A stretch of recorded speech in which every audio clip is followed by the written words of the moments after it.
Self-effort is not cleansing. What do I mean by that? It's rather long to try to explain this. But your own efforts to try to cleanse yourself, in your self-effort, it's not up to you. He's already done it. If you for one moment could cleanse yourself to be acceptable to God, then why would He have to send His Son to do it for you? He did it once for all. If one could make you filthy, unrighteous, only one make you clean and righteous. You have no righteousness of your own. No matter what other people teach, your righteousness is in Him alone, and His righteousness, His white robe. Now that white robe gets spotted by the flesh. That's why you have the judgment seat of Christ. It's called the Bema seat. It's not condemnation, it's cleansing. You don't do it yourself. He cleanses you. Like it says, He justifies you, He's sanctifying you, and He will glorify you. It's all Him. Had nothing to do with us. It's not by your works of righteousness, self-righteousness, that you're cleansed.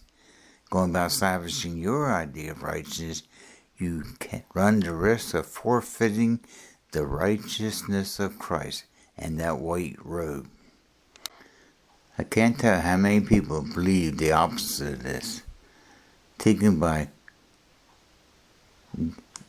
cleansing themselves, they'd be presentable to God.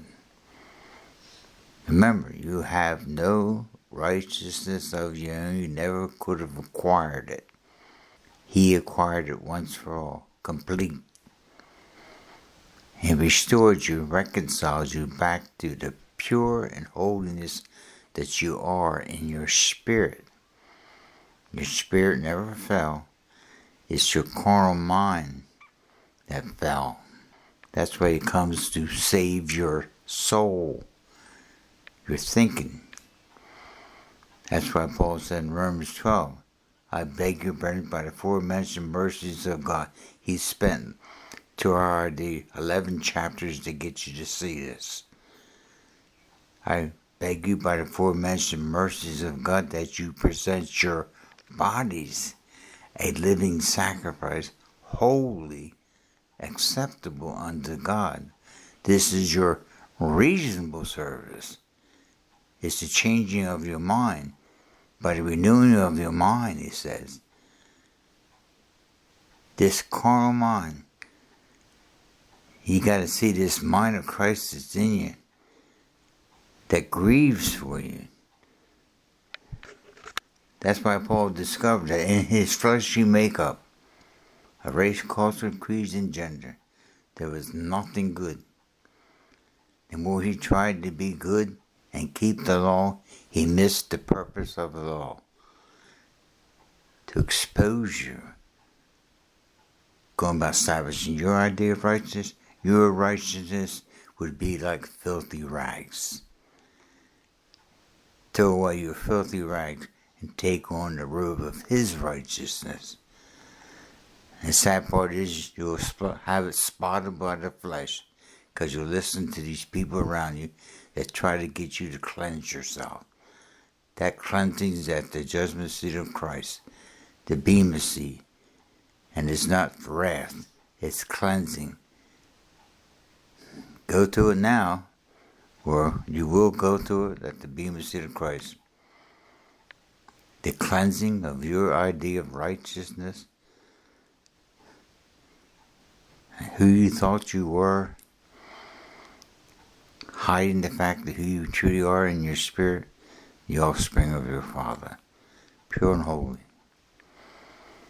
You picked it up in this life and this experience, this flesh, and its opinions and ideas. You see this come out my series of Conference of Deliverance, where I was discussing about the 2 days, the day of Christ and the day of the Lord. And people get that all confused. The day of Christ is for those in Christ who have no righteousness of their own. Only those get to leave and go before the judgment seat of Christ for cleansing. They don't have to hang around like the mid-tribbers believe that you have to go through this tribulation period to get cleansed. You're going to find out the worst thing's going to happen to you. The temptation there to take that mark will be overwhelming. You don't want to be here for that. Because if you give into it, you go into the last half of that 7 years of tribulation. It's called the wrath of God. But if you allow yourself to not go through that period and don't take that mark, you gain the robe of His righteousness. That comes in that whole series. And you end up under the throne, under the sea of glass. Under the glass. And we, the resurrected, glorified those in Christ and His righteousness and been to the judgment seat of Christ, come back glorified. And they avenge you. I mean, I just putting it briefly. Like I was saying, I got a whole series of videos trying to bring that out. I can't get it in one video. You should ask questions this time, because you should have them. I had them. And I got the answers, and I'll share you the answers. But if you don't ask, you're going to go with what you got. How are you going to escape? How will you escape if you neglect so great a salvation? It was free.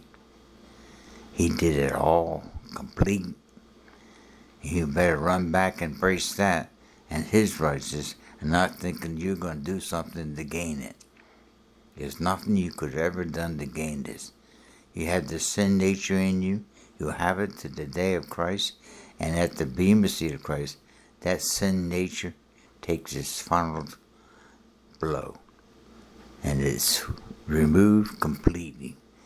The time of great tears also comes out in my videos, according to 1 Corinthians chapter 7, where it says, as you came to know the Lord, so remain.